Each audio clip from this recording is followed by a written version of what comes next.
अहमदनगर जिल्ह्याच्या उत्तर भागाला वरदान ठरलेलं भंडारदरा धरण तांत्रिकदृष्ट्या भरलंय। 11,060 टीएमसी इतकी भंडारदरा धरणाची क्षमता आहे।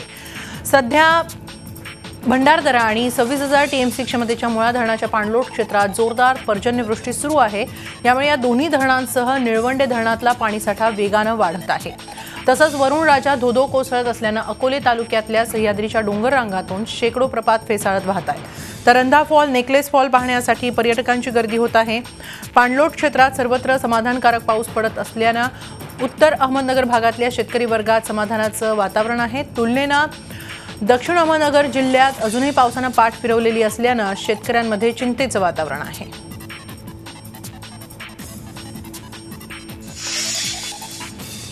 ठाणे जिल्ह्यातील बारवी धरण ओव्हरफ्लो झाल्यानं पुढील वर्षभर ठाणे जिल्ह्याला पाणी टंचाईची समस्या भेडसावणार नाही। धरणात 100% पाणीसाठा निर्माण झाल्यावर पाणी बाहेर पडण्यास सुरुवात झाली आहे। बारवी धरणाची उंची वाढवल्यावर या धरणाची क्षमता वाढली असून आता धरणात 238 दशलक्ष घनमीटर 178 दशलक्ष घनमीटर एवढा होता। बारवी धरणातून ठाणे, कल्याण, डोंबिवली, उल्हासनगर, भिवंडी, निजामपूर आणि मीरा भाईंदर या महापालिका आणि औद्योगिक क्षेत्राला पाणीपुरवठा केला जातो। सरासरीपेक्षा अधिक पाऊस पडल्यानं बारवी धरणाची उंची वाढल्यानंतर हे धरण तुडुंब भरून वाहू लागले। या धरणावर दरवाजा बसवण्याचं काम बाकी असलं तरी धरणाची क्षमता 3.5 मीटरनं वाढली आहे। आता धरणातून 32 क्युबिक पर सेकंद पाण्याचा विसर्ग सुरू झालाय। सातारा जिल्ह्यात पावसाची संततधार सुरू असून सातारा, महाबळेश्वर, कोयना धरण आणि पाणलोट क्षेत्रात मुसळधार पाऊस सुरू आहे। यामुळे कोयना धरणाच्या पाणी पातळीत झपाट्यानं वाढ होते। मात्र फलटण, खटाव आणि माण तालुक्यात अजूनही समाधानकारक पाऊस झालेला नाही। कोयना धरणात 150 मिलीमीटर, नवजातमध्ये 97 मिलीमीटर आणि महाबळेश्वरमध्ये 134 मिलीमीटर पावसाची नोंद झाली आहे। तर कोयना धरणात 73.26 टीएमसी पाणीसाठा शिल्लक आहे। नाशिक जिल्ह्यातल्या नांदूर मध्यमेश्वर धरणावर धांगडधिंगा सुरू असल्याची बातमी झी24 तासनं प्रसारित करताच तिथं पोलीस दाखल झाले आणि त्यांनी पर्यटकांना पिटाळून लावलं। या परिसरात कुठलीही सुरक्षा व्यवस्था नव्हती, त्यामुळे पर्यटकांनाही वचक नव्हता। त्यामुळे धोकादायक स्टंटबाजी करून तरुण जीव धोक्यात टाकत होते। झी24 तासनं गेल्या वर्षी जलसंपदा विभागाला याबाबत जागरूक केलं होतं, मात्र यावर्षी पुन्हा असेच प्रकार घडत होते। श्रावण महिन्याला सुरुवात होताच नाशिक जिल्हा आणि परिसरात निसर्गाचं सौंदर्य अधिकच खुललेलं बघायला मिळतं। महादेवाची नगरी त्र्यंबकेश्वरमध्ये मंत्रमुग्ध करणारं निसर्गाचं रूप प्रत्येकाच्या डोळ्याचं पारणं फिरतंय। काळ्याभोर डोंगरांवर निसर्गानं ओढलेली हिरवी शाल, पर्वतरांगांवर आपलं अस्तित्व दाखवणारं दाट धुकं आणि या धुक्याच्या आडून नजरेस पडणारे पांढरे शुभ्र खळाळते धबधबे, हा सारा देखावा बघता जणू सृष्टी ब्रह्मगिरी पर्वत आणि त्र्यंबक नगरीवर दुग्धाभिषेक करते की काय असा भास झाल्याशिवाय राहत नाही। मागील आठवड्यापेक्षा येत्या आठवड्यात पावसाचा जोर कमी होणार आहे। कोकण वगळता इतर महाराष्ट्रात पावसाचा जोर कमी असेल। विशेषतः विदर्भ, मराठवाडा भागात पाऊस कमी होईल असा अंदाज कुलाबा वेधशाळेनं वर्तवलाय। त्यामुळे या भागातील शेतकऱ्यांनी पाण्याचं नियोजन करूनच दुबार पेरणी करावी असा सल्ला वेधशाळेनं दिलाय। 10 ऑगस्ट नंतर मराठवाडा, विदर्भात पावसासाठी अनुकूल स्थिती निर्माण होईल असा अंदाजही वेधशाळेनं वर्तवलाय। येत्या 5 ते 7 दिवसामध्ये कोकणामध्ये सर्वदूर पाऊस मध्यम स्वरूपाचा राहील। काही ठिकाणी तो मुसळधार पाऊस असेल। मध्य महाराष्ट्रामध्ये 1 ते 2 दिवसामध्ये मुसळधार किंवा काही ठिकाणी मध्यम स्वरूपाचा पाऊस असेल। मराठवाड्यामध्ये पावसाचं प्रमाण कमी होईल येत्या 4 ते 5 दिवसामध्ये आणि विदर्भामध्ये सुद्धा थोडंसं प्रमाण कमी होण्याची शक्यता आहे। सोलापुरात पाऊस पडावा यासाठी कदलगाव गावातल्या मुस्लिम लोकांनी गावातल्या ईदगाहमध्ये नमाज अदा केली। सोलापूर जिल्ह्यातल्या काही भागाकडे पावसानं पाठ फिरवली आहे। दक्षिण सोलापुरातल्या 42 गावांमध्ये पाऊस झालेलाच नाही। काळे ढग येतात, वारा सुटतो, मात्र पाऊस काही पडत नाही अशी स्थिती आहे। त्यामुळे शेतकऱ्यांचं मोठं नुकसान होत आहे। ऊस, मका आणि पेरणी केलेली खरीपाची पिकं आता पाण्याअभावी मान टाकू लागली आहेत। या 40 गावांमध्ये जवळपास 7,000 एकर ऊसाचं पीक शेवटची घटका मोजते। त्यामुळे शेतकरी पुरते हवालदिल झाले। अहमदनगर जिल्ह्यामधल्या अकोले तालुक्यातल्या प्रवरा नदीवरच्या पुलाचं बांधकाम रखडलंय। मेहंदुरी ते अकोले शहराला जोडणारा हा पूल आहे। पुलाचं काम घेतलेल्या ठेकेदारांनी वेळीच काम पूर्ण न केल्यानं ऐन पावसाळ्यात आदिवासींना अनेक समस्यांना सामोरं जावं लागते। प्रवरा नदीवर नवा पूल बांधण्यासाठी नदीवरचा जुना पूल पाडून नदीपात्रात तात्पुरता कच्चा रस्ता तयार केला होता। पावसाळा सुरू होण्यापूर्वीच नव्या पुलावरचं स्लॅबचं काम होणं गरजेचं होतं, मात्र निधी अभावी हे काम रखडल्याचं अधिकारी आणि ठेकेदारांचं म्हणणं आहे।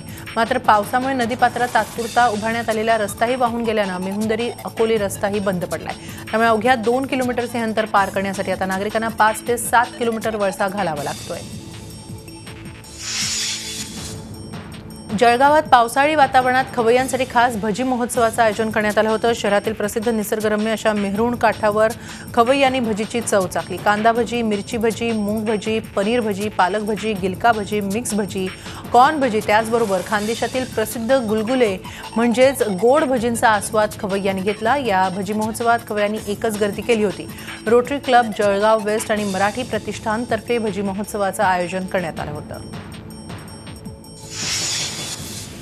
औरंगाबादच्या हर्सुल भागातील लोकांनी महापालिकेच्या विरोधात आज मजेदार आंदोलन केलं। हर्सुल परिसरात वेगानं वसाहती वाढत असल्या तरी महापालिकेनं अजूनही रस्ते बनवलेलेच नाहीत। त्यामुळे पावसाळ्यात नागरिकांना चिखलातून कसाबसा मार्ग काढावा लागतो, यात अपघातही होतात। त्यामुळे महापालिकेचं लक्ष वेधण्यासाठी या नागरिकांनी आज चिखलात चालण्याचं आंदोलन केलं। काही नागरिकांनी तर चिखलातून पळतही वाट काढली। महापालिकेच्या आशीर्वादाने ही वेळ आमच्यावर आली असा नागरिकांचा आरोप आहे। त्यामुळे चिखलाच्या वाटा काढण्यापेक्षा किमान आता तरी महापालिकेनं या भागाकडे लक्ष द्यावं अशी मागणी नागरिकांनी केली। डहाणूमध्ये मुंबईतल्या एका महिला बाईक रायडरचा अपघाती मृत्यू झाला। जागृती होगळे असं मुंबईतल्या वांद्रे इथं राहणाऱ्या या मृत महिलेचं नाव आहे। डहाणू जव्हार राज्यमार्गावर वेती इथली रविवारी पहाटेची ही दुर्घटना आहे।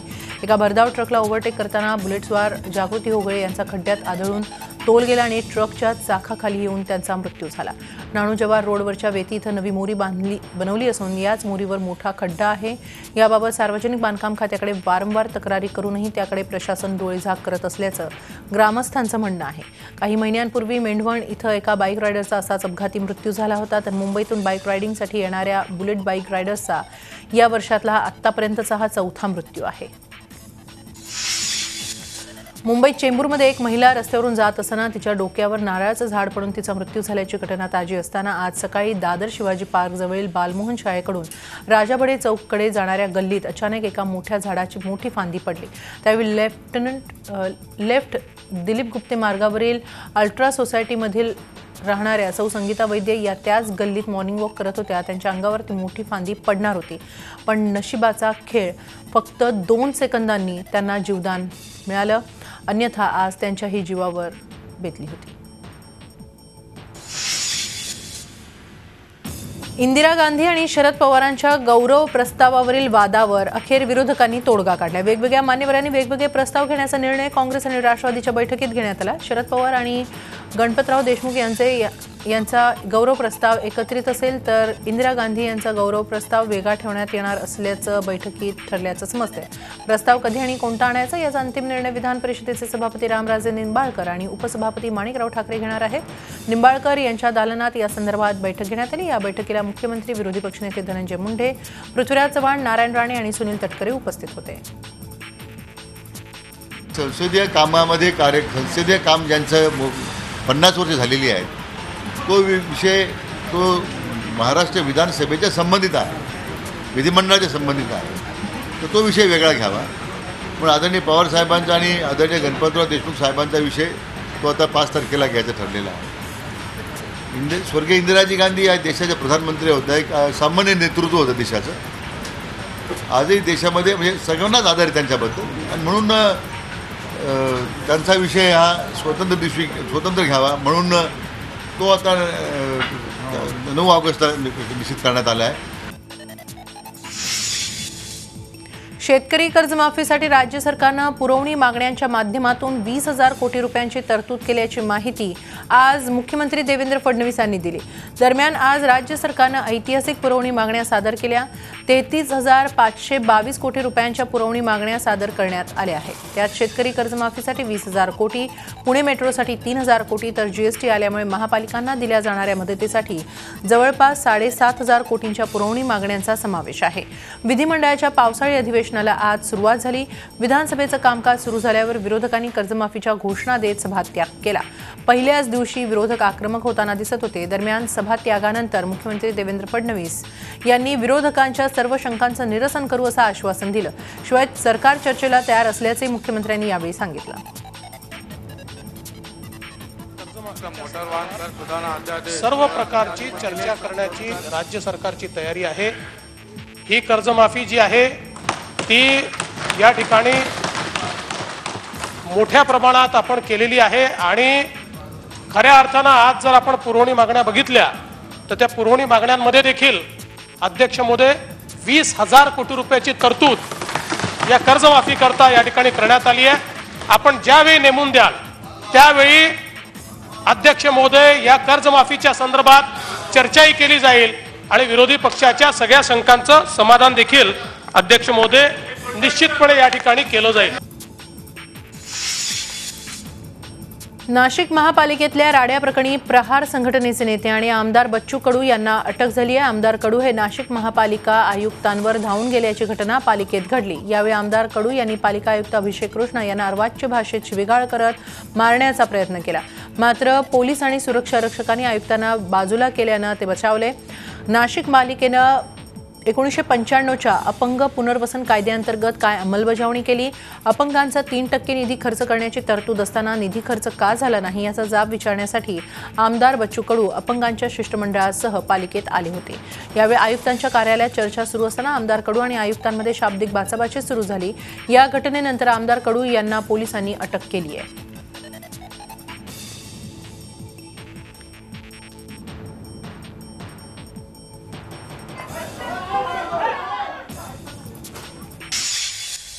नवया झटपट बातम्यांकडे। शेतकरी महिलांनी शेतीपूरक उद्योगाला घेतलेलं कर्ज माफ करावं या मागणीसाठी सातारा जिल्ह्यातील महिला बचत गटाच्या हजारो महिलांनी सातारा शहरातून भर पावसात भव्य मोर्चा काढला।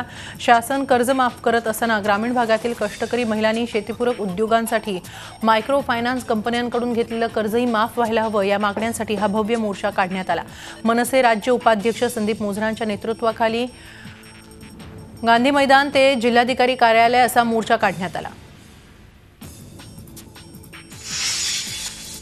यवतमाळ नगरपालिकेवर युवक काँग्रेसनं टमरेल मोर्चा काढून अनोखा आंदोलन केलं। शहरात शौचालय योजनेचा नगरपालिकेनं बट्ट्याबोळ केला असून सार्वजनिक शौचालयांचीही प्रचंड दुरवस्था आहे, त्यामुळे नागरिकांना उघड्यावर शौचास जावं लागतं। नगर परिषदेनं किमान सार्वजनिक शौचालय तरी द्यावं या मागणीसाठी युवक काँग्रेसनं नगर परिषदेवर टमरेल मोर्चा काढत मुख्याधिकाऱ्यांच्या कक्षात ठिय्या आंदोलन केलं। यावेळी आंदोलक आणि मुख्याधिकाऱ्यांमध्ये शाब्दिक चकमकही उडाली।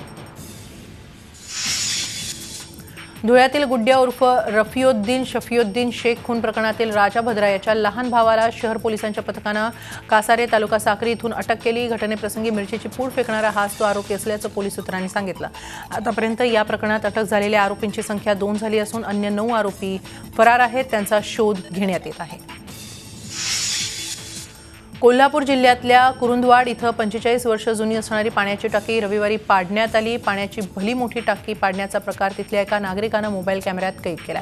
साधारणतः 6 लाख लिटर पिण्याचं शुद्ध पाणी या टाकीत साठवलं जायचं। कुरुंदवाड नगरपालिकेच्या माध्यमातून या टाकीतून पूर्ण शहराला पिण्याच्या पाण्याचा पुरवठा केला जायचा, पण ही टाकी जुनी झाल्यानं आणि धोकादायक स्थितीत असल्यानं ती पाडण्याचा निर्णय पालिकेच्या कॉन्ट्रॅक्टरनं घेतला। कुरुंदवाड शहराच्या भरवस्तीत असणारी टाकी पाडण्यासाठी रविवारी सकाळी जेसीबी आणि पोकलंड मशीन या परिसरात दाखल झाले। काही क्षणातच ही टाकी पत्त्याच्या घराप्रमाणे शेजारील घरांवर कोसळली। टाकी खाली कोसळताच सर्वत्र मातीच्या धुराचे लोट पसरले। या घटनेत जीवितहानी झालेली नाही, पण नागरिकांनी ही घटना पाहण्यासाठी मोठी गर्दी केली होती। कोकणातल्या खास गटारी सणाकरता परराज्यातून बेकायदेशीररित्या आणला जात असलेला विदेशी बनावटीचा मद्यसाठा राज्य उत्पादन शुल्क विभागानं जप्त केला। जवळपास 3.5 लाखांचा मद्यसाठा जप्त करण्यात आला। राज्य उत्पादन शुल्क विभागानं ठिकठिकाणी तपासणी नाके सुरू केले होते। बेकायदेशीर दारूची विक्री, विनापरवाना आणली जाणारी दारू यावर लक्ष केंद्रित करण्यात आलं होतं। त्यानुसार रत्नागिरी जवळच्या मुंबई गोवा महामार्गावरील पाली इथं काल सकाळी सापळा रचण्यात आला। प्रत्येक वाहनाची कसून तपासणी केली जात होती। या तपासणी दरम्यान रत्नागिरीच्या दिशेने येणाऱ्या एका ट्रकमध्ये गोवा बनावटीचा विदेशी मद्यसाठा आढळून आला। ओंकार मयेकर असं पकडण्यात आलेल्या ट्रक चालकाचं नाव आहे।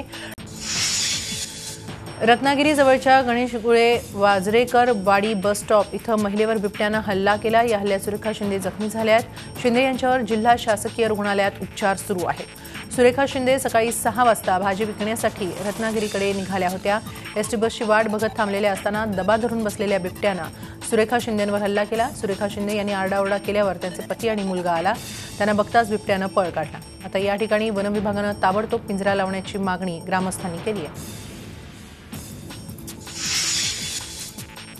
मुंबई विद्यापीठाचे कुलगुरू डॉक्टर संजय देशमुख यांच्यावर कारवाई होण्याची शक्यता आहे। विद्यापीठाचे सर्व निकाल लागल्यानंतर कुलपती आणि राज्यपाल सी विद्यासागर राव त्यांच्यावर कारवाई करतील अशी शक्यता सूत्रांनी वर्तवली आहे। विद्यापीठामधल्या गोंधळावरून राज्यपाल आणि कुलपती सी विद्यासागर राव कुलगुरू देशमुखांवर प्रचंड नाराज असल्याचं समजतंय। तसंच त्यांच्यावर कारवाईसाठी सरकारवरही मोठ्या प्रमाणावर दबाव आहे। ऑनलाईन पेपर तपासणीमुळे विद्यापीठाचे निकाल रखडले आहेत। सरकारला न विचारताच कुलगुरूंनी ऑनलाईन पेपर तपासणीचा निर्णय घेतल्याची माहिती सूत्रांनी दिली आहे। हा निर्णय कुलगुरूंच्या अंगलट येण्याची शक्यता आहे। आतापर्यंत 477 परीक्षांपैकी केवळ 51 परीक्षांचे निकाल जाहीर झाले। 426 परीक्षांचे निकाल जाहीर होणं बाकी आहे। राज्यपालांनी सर्व निकाल लावण्यासाठी 31 जुलैपर्यंतची मुदत दिली आहे। मात्र 31 जुलैपूर्वी सर्व निकाल जाहीर होणं अवघड आहे। शिक्षण मंत्री विनोद तावडे आणि मुंबई विद्यापीठाचे कुलगुरू संजय देशमुख यांचे राजीनामे घ्या अशी मागणी शिवसेना युवासेना प्रमुख आदित्य ठाकरे यांनी केली आहे। आदित्य ठाकरे यांनी राजभवनात राज्यपाल सी विद्यासागर राव यांची भेट घेऊन ही मागणी केली। विद्यापीठातील कारभारासंदर्भात ही भेट होती। यावेळी आदित्य यांच्यासह आमदार अनिल परब, नगरसेवक अमेय घोले उपस्थित होते। ऑनलाईन असेसमेंटसाठी 4 दिवस कॉलेजेस बंद ठेवणं हा निर्णय दुर्दैवी असल्याचं आदित्य म्हणाले। नरिमन पॉइंट येथील मनोरा आमदार निवास इमारतीचा पुनर्विकास करून तिथं नव्यानं टोलेजंग इमारत बांधण्याचा निर्णय सोमवारी तडकाफडकी घेण्यात आला। उल्लेखनीय बाब म्हणजे अवघ्या 25 वर्षात टोलेजंग मनोरा आमदार निवासाचा पुनर्विकास करण्याची वेळ आल्यानं आश्चर्य व्यक्त केलं जात आहे। राज्यात अनेक गृहनिर्माण प्रकल्प रखडले असताना आमदारांच्या निवासस्थानांबाबत मात्र तातडीनं निर्णय घेण्यात आलाय। ही इमारत दुरुस्त होणं अवघड असल्याचं स्ट्रक्चरल ऑडिटमध्ये समोर आल्यानं विधानसभा अध्यक्ष आणि मुख्यमंत्र्यांच्या उपस्थितीत झालेल्या बैठकीत हा निर्णय घेण्यात आल्याचं समजतंय। मंजुळा शेट्टी मृत्यू प्रकरणात नवा ट्विस्ट आलाय आणि हा ट्विस्ट स्वतःला देशातलं सर्वात कार्यक्षम पोलीस दल म्हणून घेणाऱ्या मुंबई पोलिसांनी जाणलाय। भायखळा तुरुंगात मंजुळा शेट्टी ही बाथरूममध्ये पडून जखमी झाली। तिच्या शरीरावर त्यामुळे जखमा झाल्या अशी अत्यंत धक्कादायक आणि तितकीच बेधडक माहिती पोलिसांनी मुंबई उच्च न्यायालयाला दिली आहे। 23 जून रोजी मंजुळा शेट्टीचा आर्थर रोड तुरुंगात मृत्यू झाला होता। त्यानंतर महिला कैद्यांमध्ये मोठा असंतोष उफाळून आला होता। मंजुळा शेट्टी मृत्यू प्रकरणी भायखळा तुरुंगाचे अधीक्षक मनीषा पोखरकरसह बिंदू नाईकवडे, वसीमा शेख, शीतल शेगावकर, सुरेखा गुळवे आणि आरती शिंगणे या तुरुंग पोलिसांना निलंबित करण्यात आलं असून या 6 जणांवर हत्येचा गुन्हाही दाखल करण्यात आलाय। कल्याणच्या आधारवाडी तुरुंगातून 2 कैदी पळाले। जेलच्या उंच भिंतीवरून त्यांनी पलायन कसं केलं हे सीसीटीव्हीमध्ये कैद झाले। डेव्हिड मुरुगेश, देवेंद्रम आणि मणिकांतम नाडर अशी या दोघांची नावं आहेत। ते दोघं चोरी आणि दरोड्याच्या गुन्ह्यातील कैदी आहेत। सकाळी 5:45च्या सुमाराला हे दोघं पळाले। दोरीच्या साहाय्यानं हे दोघं सुरक्षा भिंतीवर चढले आणि अगदी आरामात तिथून त्यांनी पोबारा केला। भारताला वर्ल्ड कप फायनल गाठून देणाऱ्या हरमनप्रीत कौरला पंजाब सरकारनं पोलीस उपाधीक्षक पदाच्या नोकरीची ऑफर दिली। पंजाबचे मुख्यमंत्री अमरिंदर सिंग यांनी आयसीसी महिला क्रिकेट वर्ल्ड कपमध्ये झालेल्या कामगिरीसाठी हरमनप्रीतला ही नोकरीची ऑफर दिली आहे। त्याचप्रमाणे तिला 5 लाखांचं बक्षीसही जाहीर केलंय। सेमीफायनलमध्ये ऑस्ट्रेलियाविरुद्ध हरमनप्रीतनं 115 बॉल्समध्ये नॉट आउट 171 रन्सची इनिंग केली होती। त्याचप्रमाणे फायनलमध्ये तिनं 51 रन्सची झुंजार खेळी केली होती। झी 24 तास रहा एक पाऊल पुढे।